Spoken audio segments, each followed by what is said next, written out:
Hello YouTube family. Today, as you can see, I'm holding a guitar. The guitar which is already 30 years ago. Guitar my grandfather kay kapuna. To hi 70 running ahin. Ama gurang laya guitar aman anaza pin. Side inuya akoya sam yang kai ipipi lizard yang kai ina yo si kai cho. This was a hoi pina kan ki sup thinga kan chi pa a string hina a string hi a tha in pi cho man kan ki tun tin ka he le lai wang ki lai ka khusung wa ka chin tin carpenter pa ko ma kan ki su be chana lai ki en tin bana sunga guitar laung ki sa de so tu lai latest one lai sa 11 ki chim zo do wa to I'll be singing in the guitar which lasts already long more than 60 years. So guys, please, I want you all to listen and to experience the song of 30 years above guitar.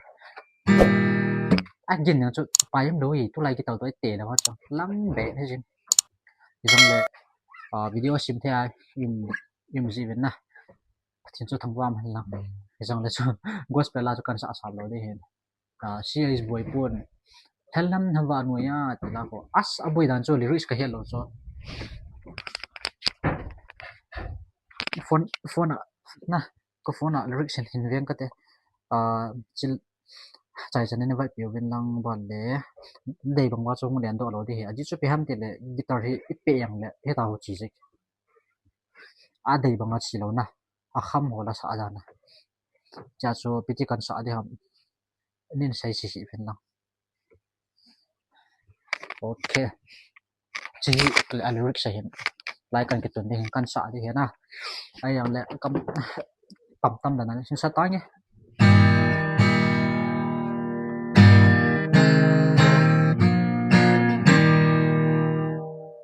strumming mungkin lo lai strung mungkin lo lai away that's right the song is little bit not too loud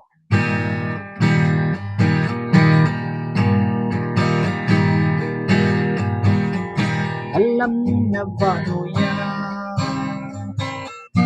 ko dai no to le pom de ka hum lai le ge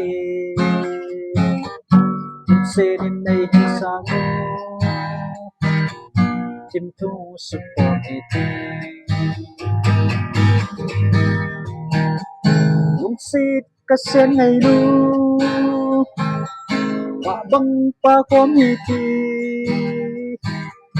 nào bang kin nâu hi ti son ha va noi za he ôi ngay tâm dinh dòng le cây xe lung muôn na nang go lung dang der hiyo luôn he luôn na nang mai he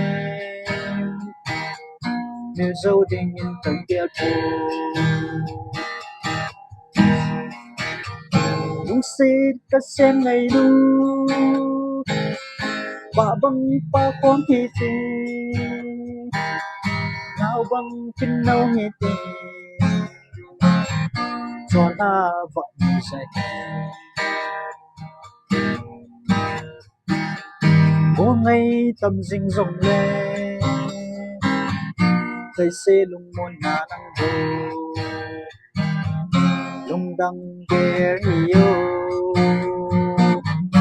luôn he luôn na nang mai he